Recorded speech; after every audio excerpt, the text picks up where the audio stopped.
Here you are. Also hi to fellow dressmakers. You're welcome to another interesting tutorial. My name is Confidence. In this video, I'll be sharing a very simple panel blouse pattern. So there are so many ways of making a panel blouse which determines how it's going to look afterwards. But this one is one of the easiest ways to go about it in case you want that highlighted panel blouse, the one that you don't have to look at it twice to know that this is a panel blouse. So the whole of this tutorial includes the pattern drafting, the cutting and the sewing of everything you can see in this video. And if you like the sound of that, kindly watch this video to the very end and let's get right into it. Now on my pattern paper, I'll just mark a starting point line. Then I'm going to start now from this line and go down to the bust point, under bust, waistline, and then the blouse length. And what I usually do is when I mark the waistline, I'll count to 9 inches depending on the height of the person I'm working with. For me, I would count to 8 inches, but for this person, 9 inches works for her. Then I will mark that as the blouse length. I'll try to get the same measurement on this other side. Then I'm going to connect it, and after connecting it, I will label it bust point, under bust, waistline, and then the blouse length. Okay. Now I'll come to this line and divide the shoulder measurement by 2. The shoulder measurement is 15 divided by 2, that's 7.5. Then I'll come down to 8.5, which I'm using as the armhole length or the chest line. I'll try to mark the shoulder measurement divided by 2 again on that point just to have a straight line, and I'll connect it this way. The next thing now is to mark the standard neckline measurement of 3 inches. Then I'll come to this point and go down to 1.5, and that would be the shoulder slope. So I'll slant it to the standard neckline measurement. Okay. Now you can decide to get the midpoint of this remaining line. But what I like to do is to come up 3.25 for this person. Okay. 3.25, I'll mark it. Then on that point, I'll go in by ½ inch. Then I'm going to slant it to the shoulder tip, just as you can see me do it. Then I'll come to this armhole length and get the bust measurement divided by 4. I'll mark it. Then I'm going to use this part of my pattern master to curve the armhole this way. The next thing I'll do now is to mark the nipple to nipple measurement of the person, and I'm using 4 inches. I'll mark it on the blouse length, and I will also mark it on the bust point. Then I'm going to connect it straight, just as you can see me do it here. Now on the waistline, I'll be marking 0.75 on both sides of the nipple to nipple line. Then I'll go to the under bust. You can decide to mark the same thing you have on the waistline, going to the center, right? Then on the side, I will be marking 1.1. I think I used 2 inches to tighten the under bust. Then I'm going to slant the dart this way. Then I will use the curve to curve from the under bust to the bust point, just like this. I'll curve this other side. Then I'll use this part of the curve to extend the dart line from the under bust to the waistline, just this way. Now I'll come to the shoulder and get the midpoint, right? I'll measure it and mark the midpoint. Then I'm going to use the straight glue to connect it to the already existing dart line on the bust point, just like this. Now I'll come up from the bust point line. I'll come up 3.5. I'll mark the same thing on this other side. Then I'll roll it across this way, and that would be the over bust line. On both sides of this line now, I will be marking 0.75. Okay, you can do ½ inch if you're not too sure, but 0.75, that's what I use to tighten the over bust of this person. Then I'll come to the shoulder. On both sides of the line, I'll be marking 1 inch. You can decide to do the same 0.75 you used as the over bust tightening. That's if you so wish, or you can do like me. I marked 1 inch on both sides. Then I'll just go ahead and extend the dart line going to that 1 inch on both sides, just like this. Okay. Now if there is need for you to blend, go ahead and blend the line just so it's not too sharp. Whatever I use as the tightening on the shoulder, that's 2 inches. I'll mark the 2 inches, and on that point I'll be going down to what I used initially for the shoulder slope, that's 1.5. Then I'm going to connect it to this line, this particular line.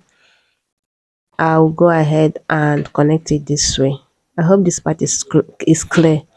Now I'm going to measure whatever that intake I have on this point. I'm going to replace it here.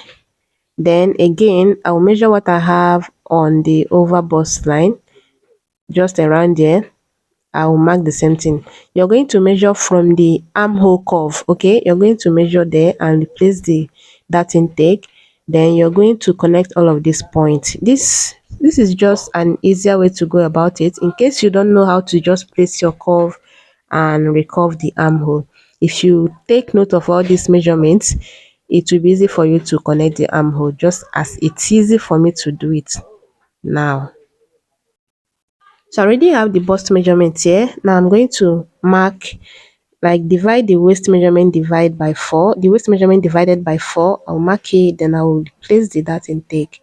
I'll come to the blouse length and take the hip measurement divided by 4. I'll mark it. There is no dart intake, but if you want, you can decide to take whatever dart intake you have on the waistline all the way down. But if you want to like use this pattern for just a straight blouse, you might want to do some form of tightening around the bust, the blouse length, just like this. You can do half inch on both sides. You can do 0.25 on both sides, depending on how much tightening you want to do. Again, you can decide to ignore all of this part and just have your straight dart there. It's not even necessary if since we are doing a pieces blouse. I hope that is clear. So I use 0.25 on both sides, which is about half inch tightening there, and then I replace the dart and connect from the blouse length to the waist to the bust measurement. Okay. Now for the neckline, I will be using 3.5 as the neck width. Go ahead and do whatever neckline that you so desire. Then I'll go down to 7 inches, and that would be the neck depth. Okay. At this point, just do whatever neckline that you so wish. But I ended up with this neck style, which just came as I was about to do the neck design. But one thing I was sure is that I wanted it to be half inch away from the first line, that's the first pieces line. Then on the shoulder, that's about 0.75 space. Whatever neckline that you choose to do, go ahead and do it. But this is what I ended up with. Then I'm going to cut this out. I don't know if you can see that there is a faint bust that. That's because I had wanted to do bust that, but I remember that I don't usually like doing bust that on this kind of style, like something that would have to flare from the waist down. So after including the bust that, I taped it down, and after cutting out the pattern, I just removed the tape that I used to hold it down, and that's it. I didn't include the bust that, but go ahead and do it anyway if you so wish. But after cutting, this is what the front pattern looks like. I'll keep this aside now, then we'll work on the back pattern. Which the first thing I'll have to do is to mark about 1.5, and that would serve as the center back line and also the zipper allowance. Now this line you see here will be the waistline. Then I'll be coming in 0.75 from the center back line, right? 0.75 on the waistline, and then I'm going to place the curve this way and curve it going to the up, just as you can see me do it here. This is simply to contour the center back because it's not straight. Then I'll place the curve this way again, and then connect it all the way to the blouse length. Now from the center back line, I'll be taking the shoulder measurement divided by 2. Then I'll go down to 8.5, which I used, or which I'm using as the armhole length or the chest line. I try to get a straight line and connect it just the same way you can see me do it here. Next, I'll be marking 3 inches, which is the standard neckline measurement. Then I'll come to the armhole line, yeah, and come down 1 inch, and that would be for the shoulder slanting of the back.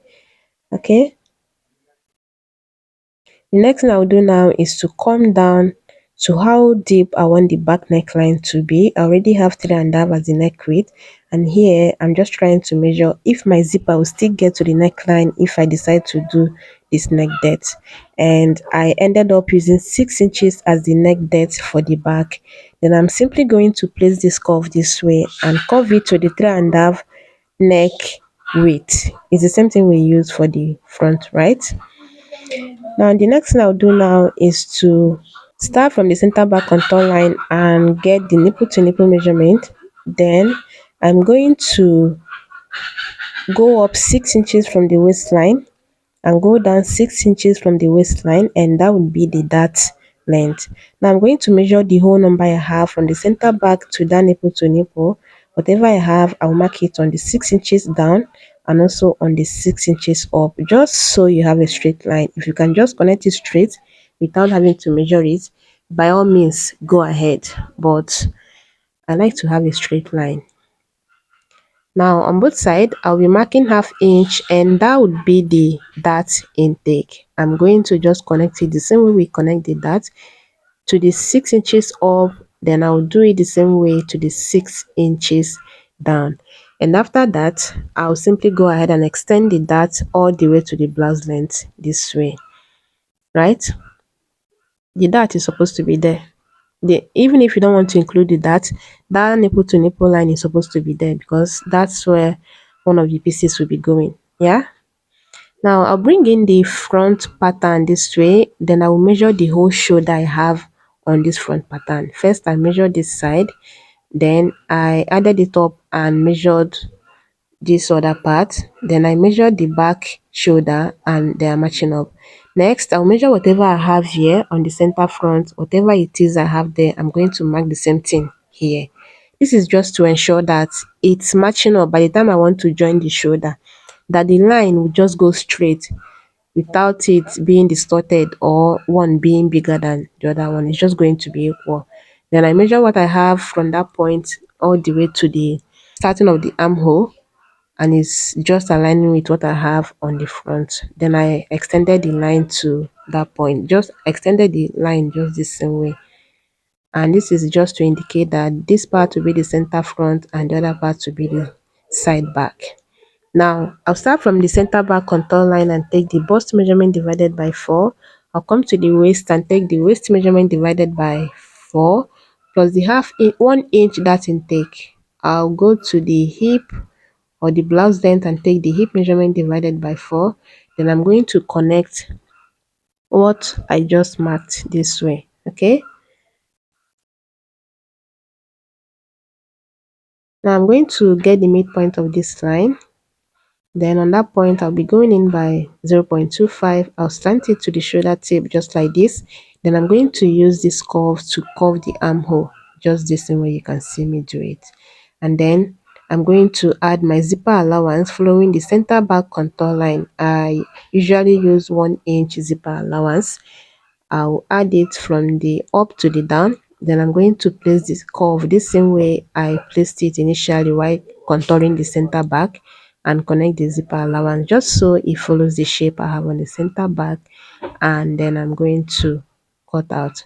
So you can do away with the dart if you don't want, just so what you have on the front and on the back side, like the side, that they are aligning. If you so wish, the dart is not even necessary if you don't want to add that. Okay, so I ended up including the dart anyway, but as you can see here, I did not cut out the dart, but while transferring to the fabric, I added the data allowance and then cut off the dart. So this is what we usually do on this channel. After drafting out and cutting out the pattern, we match up the sides, the side front and the side back, just to make sure that they are aligning, and one is usually longer than the other. So that is why it's very important to check your pattern before transferring to the fabric, and even after transferring to the fabric. So these are all the pieces, or yeah, all the pattern that we cut out, the front and the back. Now I will be completing the pattern. I'll bring in a fresh paper this way. Then I'm going to place this is the center front, right? I'll just place it this way. Then you can use your sellotape to hold it down, but I'll be using a water glue to hold it down, You can even use your pin to hold it down. Then what I'll be doing now is to add 4 inches, just 4 inches on the hem. Then I'm going to connect it or slant it to the waistline, just the same way you can see me do it. 4 inches is not standard. Anything from 2 inches to 6 inches works, depending on how wide you want your pieces or your panel blouse to be. But I choose to do 4 inches for this particular tutorial. Okay. After slanting it, I'm going to cut it out, and this is what it looks like after cutting it out. I'll bring in the side front this way, then bring in the fresh paper. I'll be adding it on both side, like on this side and then on the middle. That's like the middle front. So after adding a paper, I'll add 4 inches, then I'll slant it to the waistline and cut it out. Then I'll go ahead and add another paper again on this other side. Make sure I have a straight line. Add my 4 inches, then slant it to the waistline, and then I'll simply go ahead and cut it out. So we did not do it like this on the center front because we'll be cutting the center front on fold. So I use the same method to do the back, and this is what it looks like. You can decide to add to the center back if you so wish. Like the same way we added 4 inches, you do the same thing on the center back. But I don't want that. So this works just well for me. Okay. So we have the center back, the center front, the side front. And now these are the fabrics I will be transferring these patterns to. I have this green, yellow, and then the purple fabric, and they are all left over from another project. But I will be using it to do this panel. And just to convince you, not that it's necessary, the colors are on the green fabric. That's the yellow and the purple are on the green fabric. So I'll just go ahead and fold the green this way, and then I'll place the center front pattern on it this way, and then hold it down with a pin just to secure it to the fabric. Then I'll be adding just ½ inch stitching allowance all around the pattern. If it's your first time, you might want to just mark it, like use your chalk to add ½ inch all around just so it's accurate. Then you're going to cut it out, and after cutting, I will notch the under bust. Then I will be folding this yellow and then place the side on it this way, the side pattern, and then I'll be adding 1.5 on the side, on the bust and on the waist. Then I'm going to just connect it this way. Now on the hair, there is no point adding much more, so what I just did is I added just ½ inch stitching allowance. Then I'll go ahead and add ½ inch on every other part except this other part that I just marked with my chalk. Okay, every other part will be cut, I will be adding ½ inch as the stitching allowance on all other parts. So I'll go ahead and cut out the other part, like the back. I just showed you how to cut using the front pattern. So after cutting this one out, I'll go ahead and cut out the back pattern, the center back and the side back. And don't forget to notch the under bust and even the waistline if you want, but the under bust is a must. So after cutting, these are all the pieces. We have the side front, yeah. Then I have the center front, which was cut on fold. Okay, I used the green to cut this one on fold. Then I have the side front, which I have 2 pieces of it, and I use the yellow Ankara to cut it. And then the center back, I have green and yellow.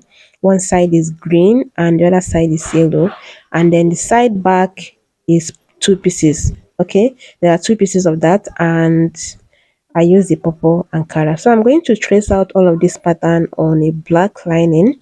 Then I will also cut out the interface and interface both the lining and then the fashion fabric, and that's it for this particular tutorial. In the coming video, I'll be showing you how to put all of these pieces together to make a whole blouse, and I will see you in that video. Be good. Bye.